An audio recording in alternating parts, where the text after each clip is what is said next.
Welcome to one more edition of Spotlight discussion.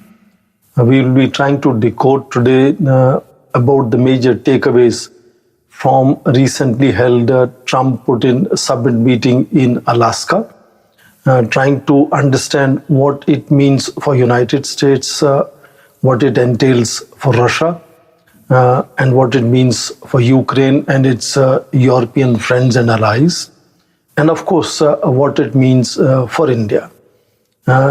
If one has to look at the bigger picture, one could call it a summit which was high on optics, but not so much on substance. To begin with, it looked like that the red carpet welcome of President Putin by President Trump at the joint military base was full of friendly vibes. Both chose to ride in the same US presidential limousine called the Beast, again indicating a certain bonhomie between the two. This was followed by 3 hours of intense discussions and even a press briefing at end of it. It even indicated the possibility of a next summit, and President Putin invited President Trump to the next summit meeting in Moscow. President Trump indicated that being a possibility, but definitely mentioned that the follow-up summit meeting will take place soon. So in that sense, it kind of started a process. But of course, given the expectations, particularly from the American side, of clinching a kind of a ceasefire, undertaking territorial swaps, those things did not happen.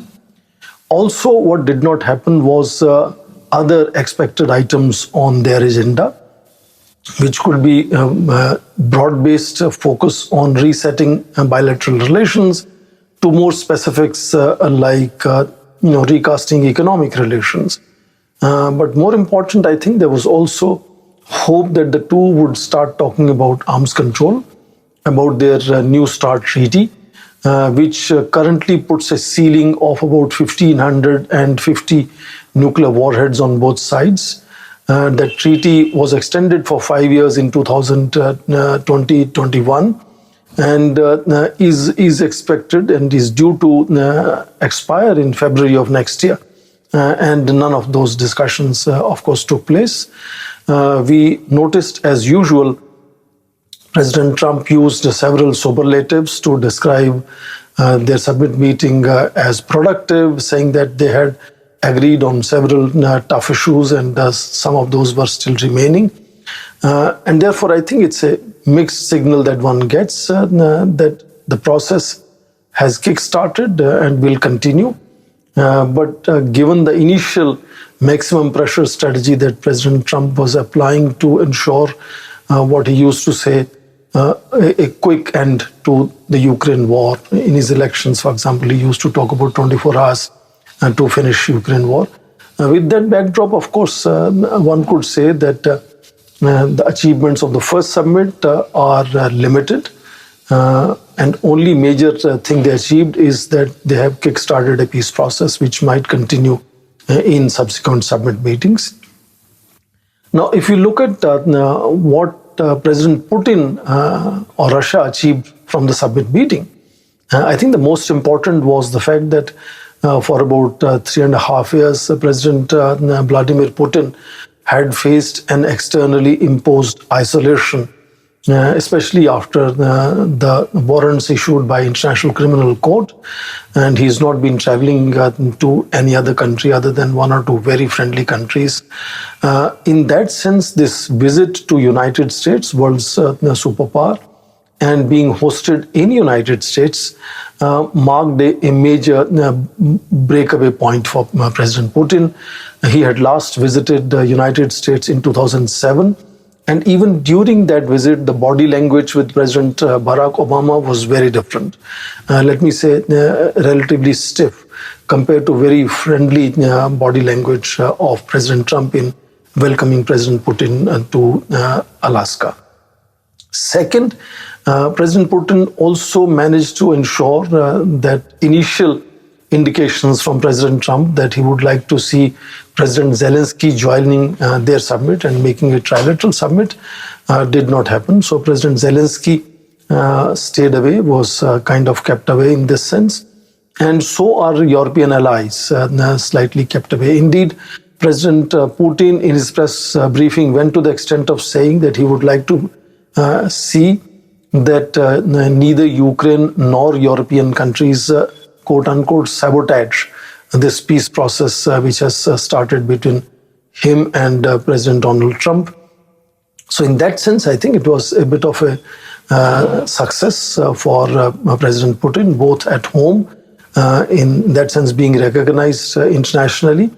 And I think this also sets the stage for his soon to happen visit to China to attend the Shanghai Cooperation Organization summit meeting in Tianjin, where he, of course, is also likely to meet, he will meet Indian Prime Minister Narendra Modi.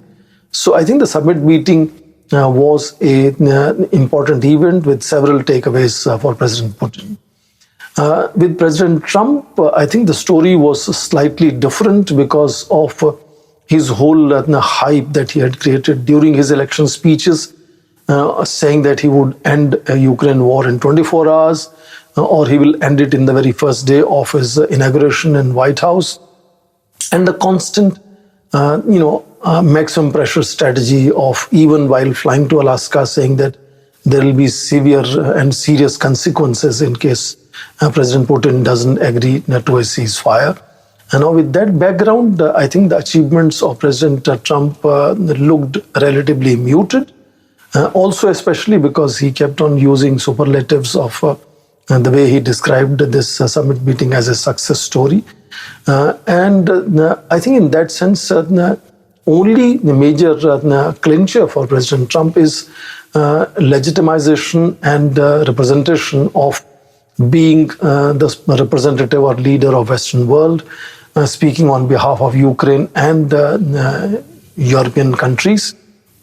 That definitely stood out clearly, that he still speaks on behalf of much of the Western world and, seeks to find solutions vis-a-vis Russian leadership, directly talking face to face.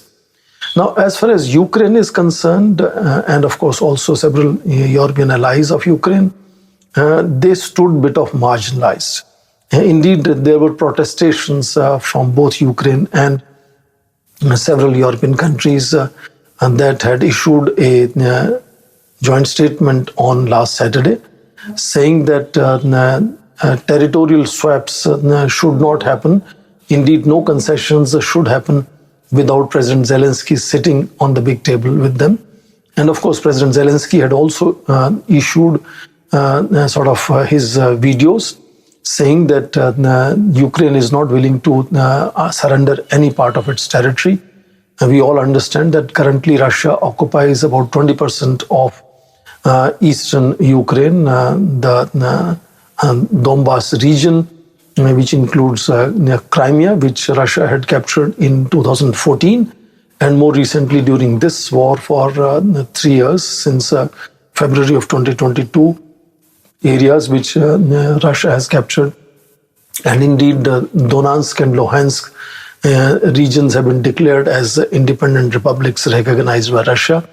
Russia has indicated to make concessions on some territories which it is claims to be in control of, but willing to return to Ukraine in return of the territories that today Ukraine controls in Russia, which are very few and limited. So in that sense, Ukraine felt, we are saying, marginalized, and so also European countries felt marginalized, and they did not think that President Trump should be in a hurry to see territorial swaps as a way of solving the problem just bilaterally between him and President Vladimir Putin in that sense. The good side now is that President Trump has, after the summit, spoken to media. He has briefed several of his European allies, leaders, and also briefed President Zelensky, which is setting the stage now for the next possible summit meeting between President Trump and President Vladimir Putin. And if we recall, during his first term, his 3 three back-to-back meetings with the North Korean leader Kim Jong-un, President Trump is perfectly at home with the back-to-back quick summit meetings with leaders where he thinks he can clinch a deal. So we are all looking forward to that as a possibility. But let's now look at what it meant for India. And it looks like, as of now, the summit meeting has mixed signals for what it means, whether it can provide any indication of relief possible for these maximum tariffs on Indian exports to United States. Of course, answering Fox News on issue of tariffs, he did say he doesn't have to think about it for 2 to 3 weeks, depending on how good the summit had gone with President Putin, which indicated that perhaps status quo could continue, but no further additional penalty could be imposed on India. But the bigger reality of now, the India-US trade talks, the sixth round of these talks is to happen in New Delhi during 26th to 29th August, which media is now saying is getting into a bit of uncertainty. And also the fact that 7 months after inauguration of President Trump into White House for his second term, the ambassador to India is not even nominated as of now. And so is the story of uncertainty about President Trump visiting India to attend this year's summit meeting of Quadrilateral Security Framework, which India is hosting this year. And that gives a sense that there is a bit of discomfort, and it's increasing discomfort between India and the United States, and that would impact how President Trump will use his favorite tool of weaponizing tariffs against countries that he feels agitated about. He's clearly miffed by the fact that on May 10th, to be specific, he had claimed having done mediation in ending India-Pakistan military confrontation of May 7 to 10, which of course India has repeatedly now negated, including by issuing statements. And he has also continuously, about more than 36 times, continued to claim that he did mediation in India-Pakistan military confrontation. Later in June, he was supposed to have a meeting with the Indian Prime Minister during the G7 summit meeting in Canada. The fact that President Trump left that meeting earlier than the plan was, the Indian Prime Minister and the American President could not have a bilateral there. And then, of course, immediately President Trump had invited Indian Prime Minister, who was on his way back to India from the summit, to have a stopover in Washington, D.C., which could not happen because of Indian Prime Minister's tight schedule and then prior engagements. And since then, one has seen President Trump indulging and cultivating Pakistan, and particularly Pakistani military, emboldening them. And we have seen Pakistani leaders and particularly Field Marshal Asim Munir making fairly strong provocative statements impacting India and against India. And that has added to the difficulties and challenges between India and United States relations as to how the two can really work on this issue of tariffs, which is the main bone of contention as of now. And in that sense, we are also now hearing the possibility of Indian Prime Minister visiting New York to address the UN General Assembly session, as every year Indian leaders go and address. And there is a possibility then that Indian Prime Minister could have a bilateral with President Trump. And the fact that Prime Minister Modi and President Trump's meeting would happen after Indian Prime Minister's visit to China to address and meet and participate in Shanghai Cooperation Organization summit meeting, which is likely to see him having bilaterals with Russian President Vladimir Putin and Chinese President Xi Jinping, and maybe even other leaders like, leader from Iran, etc. With that backdrop, the meeting with President Trump in late September could perhaps see that certain, give and take could happen in resolving some of the major irritants on issue of a trade deal between India and United States. Apparently, India is very determined to not have clear, open, free access to American exports, especially in labor-intensive sectors like agriculture and dairy. And India has seen Prime Minister Modi repeatedly mentioning that interests of Indian farmers will be protected at all costs. India currently, especially from 27th of August, is likely to have 50% tariffs on its exports to United States. So if there is a possibility of the meeting between Prime Minister Modi and President Trump leading to some kind of understanding, pushing trade negotiations forward and ultimately achieving a trade deal by sometime early October, there is hope that then perhaps the tariffs on India could also be lowered to between somewhere 15 to 20%. But these are things that we are going to wait and watch and see how they unfold in coming weeks. And of course, we will keep you updated with the developments in international events through our several coming editions of Spotlight. And of course, we always look forward to your feedback on our discussions.